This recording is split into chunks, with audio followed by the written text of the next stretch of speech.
Do you want to do more than follow orders, think outside of the box, and manifest your dreams? Then you've come to the right show. Welcome to the award-winning podcast, Holding Down the Fort by US VetWealth.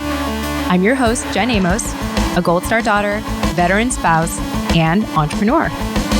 For Season 7, I am ecstatic to be in partnership with the Rosie Network to highlight motivational stories of personal growth, financial awareness, and autonomy in our military community. Now, let's get started.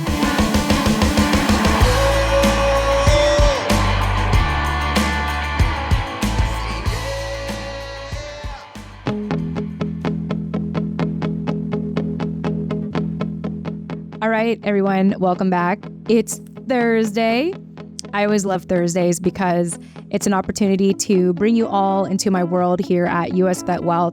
And as much as I enjoy listening to the guests who've been on our show and hearing their entrepreneurial journey, or, what they've done to do more than following orders, to think outside of the box, and to manifest their dreams, it's my hope that in sharing my journey at US VetWealth will inspire you as well. And so this is one of those days, one of those episodes. Every Thursdays, we release an episode with someone to feature at US VetWealth. And for this episode, we are excited to finish up part 2 of our conversation with Gary Redman. So let me open up with a quote from him. He says, "There's more hard work and autonomy in entrepreneurship than having a 9-to-5. And I'm glad that he's honest about this, and you will hear more about this in the conversation today. I think that for some people, it's easy to romanticize what entrepreneurship is about, and Gary just gets real with us. I will say, though, as someone who's been self-employed for 13 years, it's worth it. So once again, I invite my husband, my business partner, to this 2-part interview to co-host with me with our former colleague, Gary Redman. For this final interview, Gary shares how he found the startup he's currently working at. He emphasizes building relationships over time rather than just sending out resumes or making one-time interactions. Despite working harder than working a 9-to-5 job, Gary finds more autonomy and fun in being an entrepreneur. Gary, it was such a pleasure having you on our show. Thank you once again. And to our listeners, I really hope you enjoy this final part of our conversation with him. And stick around after the outro music for some post-commentary. Until then, enjoy.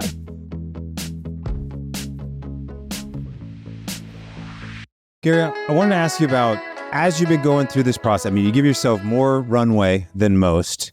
You give yourself a bigger network, more opportunities. And I even made a video about this on our platform. I call it decision stress that most military retirees that I run into. It's just, all of a sudden, I have to make my own decisions on a whole bunch of things. Some of them are military benefits related. Do I take this or not? Do I get out at this date or not? Do we stay in that? Then we got to find the jobs and figure out what we want to do. That adds a lot of stress. And then I have another video where I say the solution to this is what I call compounding curiosity. And I just think you're one of the best examples of that, because you literally, started from cold DMing people on LinkedIn. A lot of people will do that, but they'll only do it like, I want to talk to somebody at Boeing because I want to work at Boeing. So just email everybody at Boeing. And I'm guessing you were messaging probably military related people, but all outside the box. You found me at some point. So in what that is, compounding curiosity, I think is, instead of going after a goal, like you said, these guys always have an objective. I got to sell this house. I got to get this job. I've got to make this decision. I got to tell my spouse what we're doing. Rather, by just being curious, all right, it's literally, I don't know what I don't know, which is one of the things I hear most often from military retirees. But then they're not willing to go seek it, whatever it is they don't know. I remember I told myself, Scott, I don't know what you're searching for. We have permission to go find it. And that was when I was 32 at the time, because I didn't do a full career. And so I just want to kind of commend you on that and recognize that what you're doing is, rather than chasing goals, you're building systems that will just compound, will eventually lead to some sort of success. Maybe you'll stumble into a couple things that you don't like, which you already kind of did, but you still have that one, you have a license in real estate, you know how to do it. So just for your own good, like, what does it help you to know about how the real estate industry works from the other side of things? And then being open-minded enough to go to a startup environment. And you probably talked to a couple other retirees who went the traditional route. Again, we're not saying that's wrong or anything. You can get some good jobs working for the defense contractors.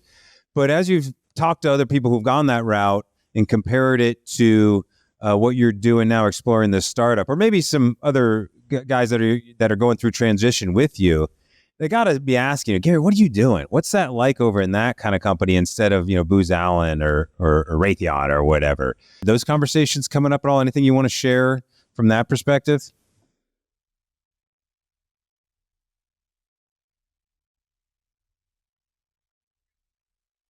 Mm-hmm.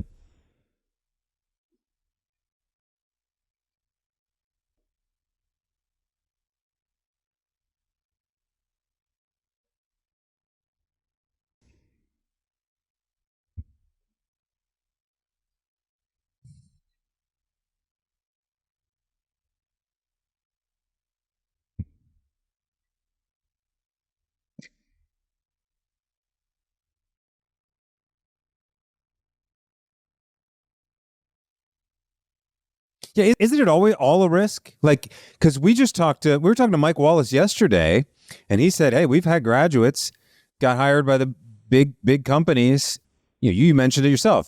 Amazon people laying off. Like, they're all gonna do layoffs. Doesn't matter how big the company is. It's the new guy who's gonna get laid off. So, I always say, expect to get fired from your first job after the military, or expect to want to move on to something better when you find it. Don't close yourself off to it. So maybe the startup environment isn't as risky because what do they have in you do?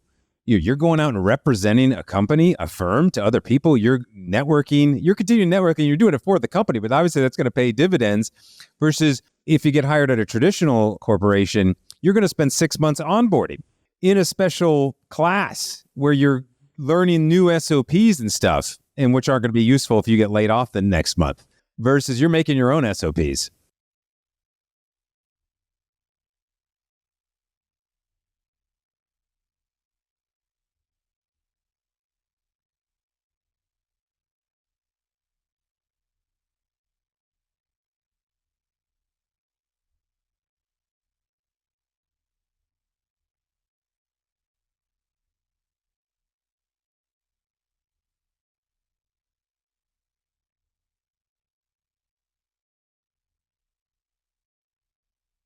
Mhm.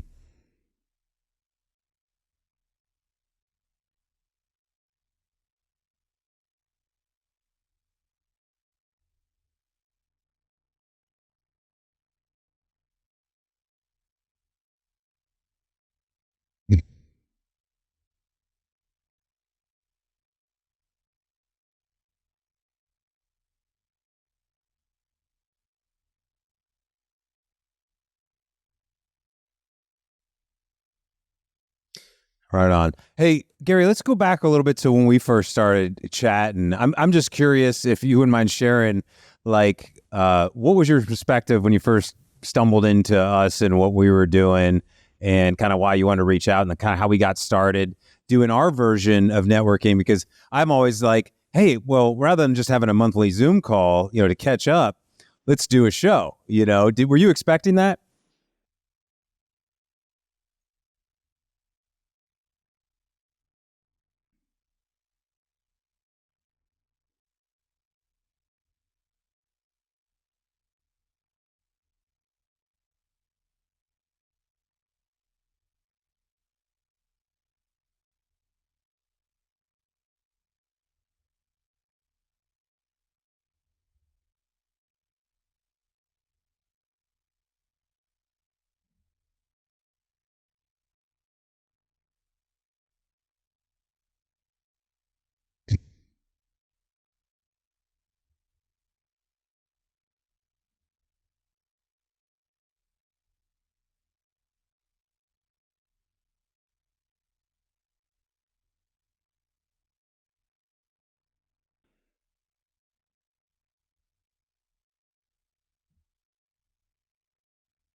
Yeah.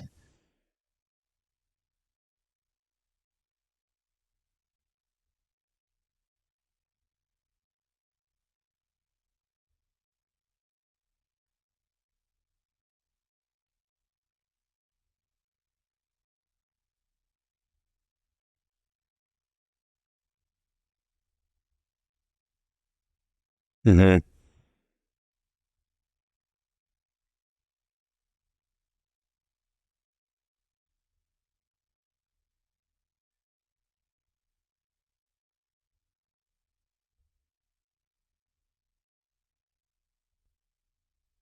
Oh, right on, man.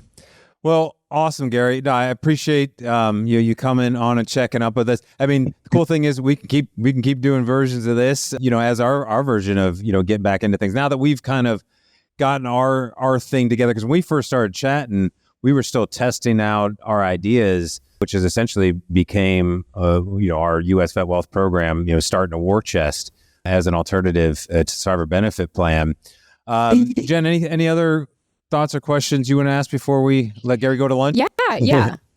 Gary, I'm very appreciative of catching up with you and getting an update on your journey. So Cool. thank you for taking the time to speak with us today. And I wanted to ask you, what does it look like at home? Because, very often when we have these kind of conversations with, let's say with military retirees, and we often hear like, that the reason why they have to jump into their first job in post-military is to provide for the family, which is obviously, a very respectable, important thing to do. And so I'm curious, like, how has it been like, with your spouse, and what has that support look like for you to go on this journey of, transformation into who you want to be in post-military?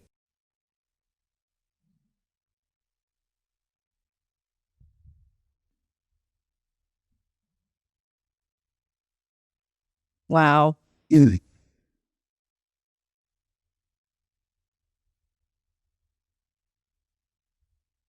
Wow.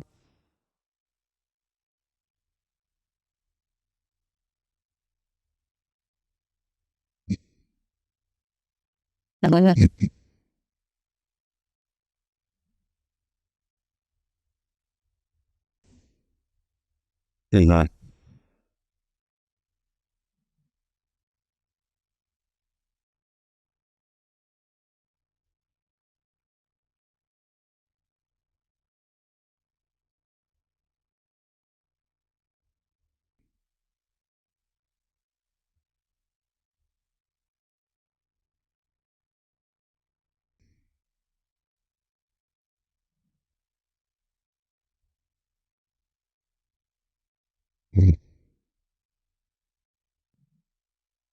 Yeah, and especially because your wife is a financial advisor and she's financially savvy. So I think that's often what we tend to find is, the spouse will just leave it to the retiree to make the financial decisions. Not all the time. I'm just saying we tend to come across, and even in a workshop that Scott and I recently did, where the spouses were there, there was one or two of them that were like, "Hey, whatever you want to do, honey," So it's just great to hear, what the type of relationship you have with your spouse and her professional background, and how you two have been making these calculated steps very early on. So I think that's really incredible.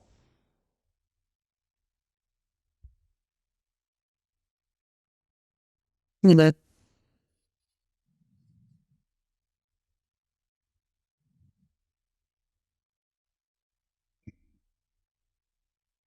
Yeah.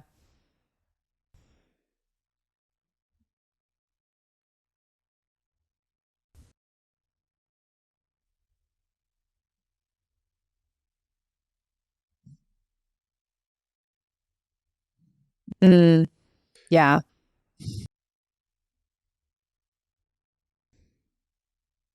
Yeah, I think that's Yeah.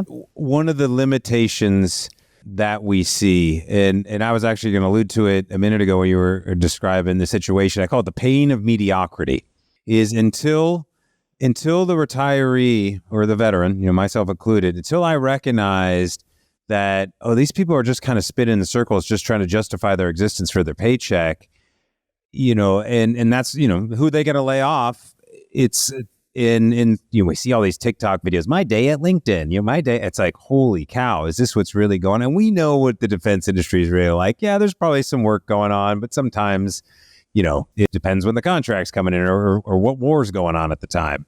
So the ability to kind of, explore, I mean, to recognize that, and to recognize there's no ceiling. I guess that's what I mean by that. By discovering the pain of mediocrity is just my way of putting, like, don't just do what we had to do in the military. Oh, that guy got promoted before me. Oh, shucks, I should have had that. We all got the same, bullet points because we're just in a system at that point. There is no system. There's only your system in the private world. And so I think knowing that what you were talking about, hey, I'm expecting a paycheck. Well, does it have to come every month?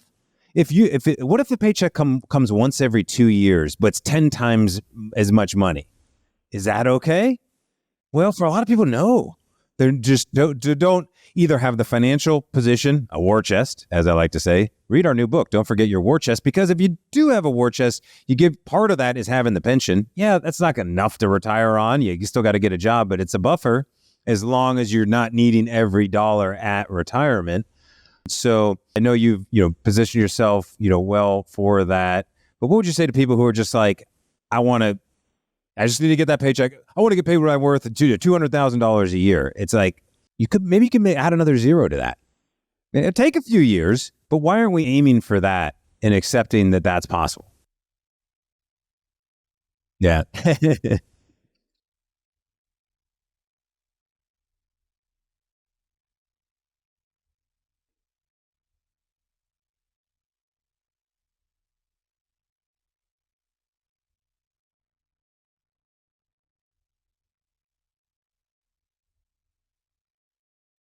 Yeah. I will not. Sure.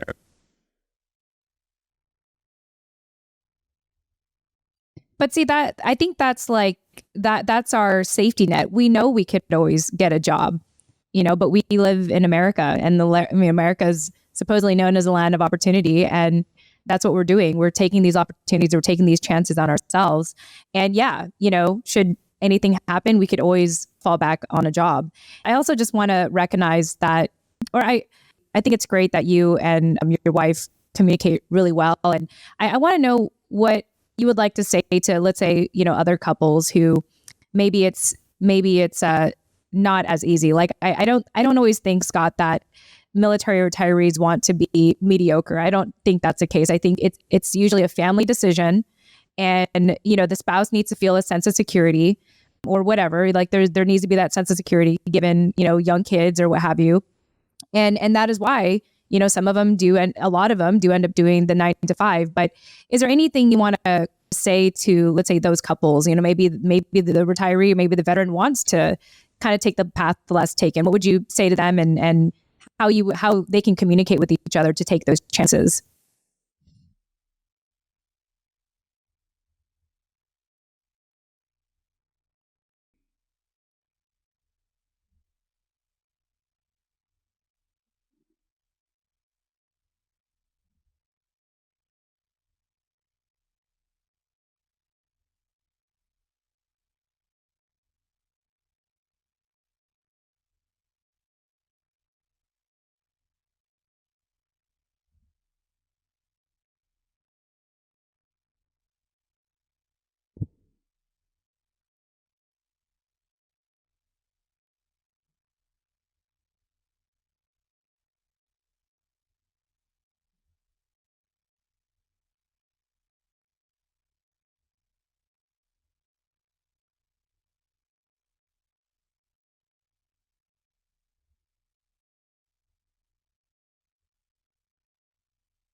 Yeah.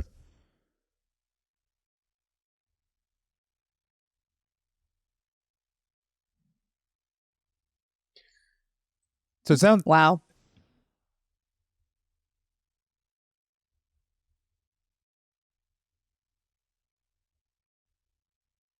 Mm.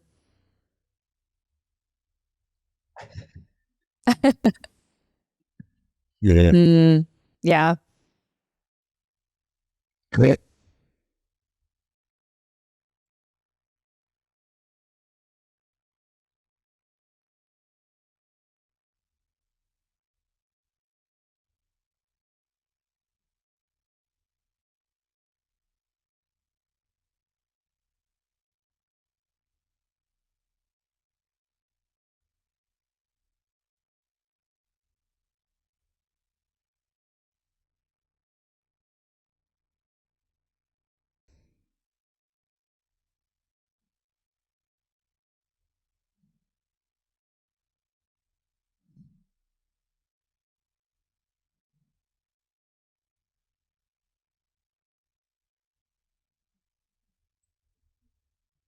It really is. It's hard and it's worth it. Like, I mean, the lifestyle that Scott and I get to live, yes, do we know what our payment's going to look like next month? No, but like we are fully autonomous and we get to live the lifestyle we want, and we worked really hard for it. But that's the key thing, right? It's like being diligent, like that word that you used at the very beginning, and being intentional and, planting those seeds in your social network.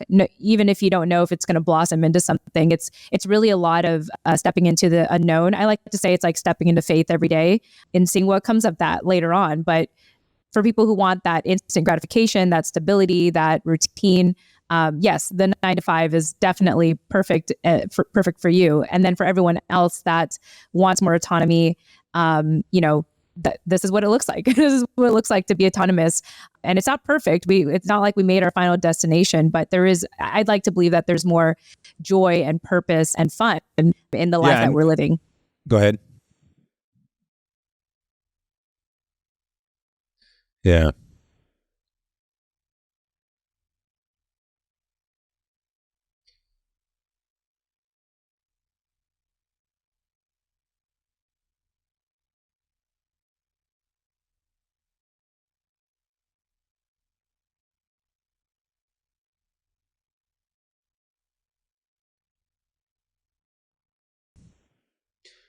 Yeah, because I lost my train of thought what I was about to say. But anyways, no, that's a great point on, be able to control your time, your sources of income. Oh, I know. I was going to say, but you didn't just jump into it. You're doing it in your free time. You're doing it systematically, bite sizes, a little bit here, a little bit there. Hey, now I got kind of a big project going on. This, what you're doing now might lead to something bigger. But what I'd say is, and in some ways, you could end up at a 9 to 5 at a startup, as in an entrepreneurial role, but you're still working, particular hours because you're with a group of people that got to show up at the same time.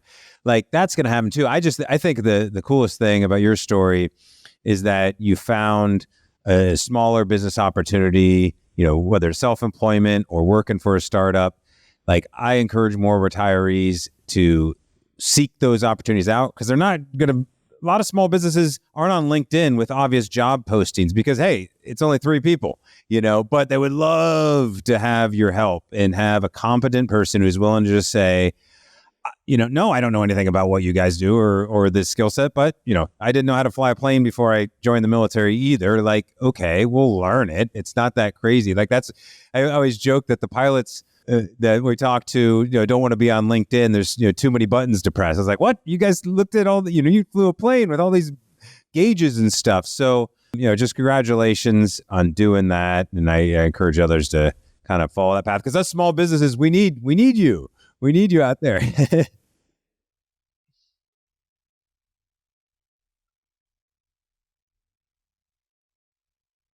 Yeah. Lou. Right.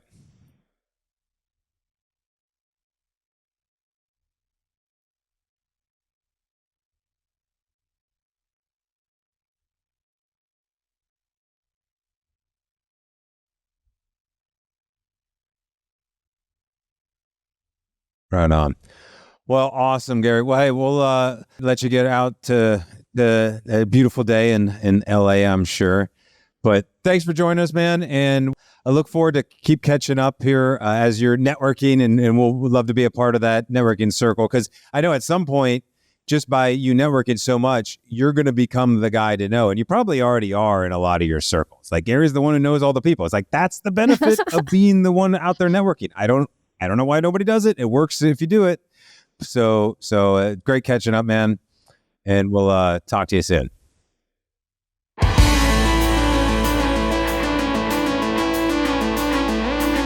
Hey, this is your host, Jen Amos.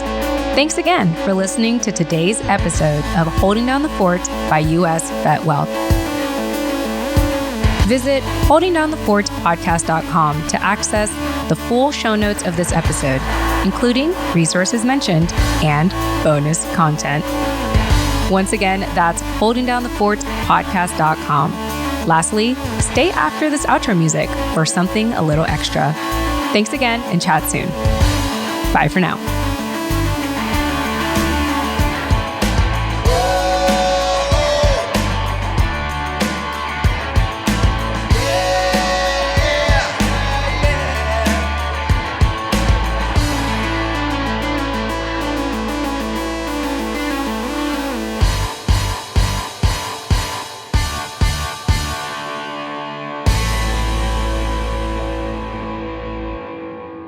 All right, hey everyone, welcome to the Post Commentary. Thank you for sticking around as always. And I always want to remind you all that, especially if you have been listening to the show and you have yet joined our free podcast portal, to join our free podcast portal. It's very easy. All you have to do is visit holdingdownthefortpodcast.com/portal. Basically, at this point of the season, I have built up the portal to be a private podcast for Holding Down the Fort. And I gotta say, I really like the name that I came up with for our private podcast. I'm not gonna say it here because you have to join the portal to find out, but I like the name a lot. And I think it dawned on me like late at night or something. I was like really excited when I came up with the name. It's going to be very obvious when you see the name of this private podcast. And that is also free.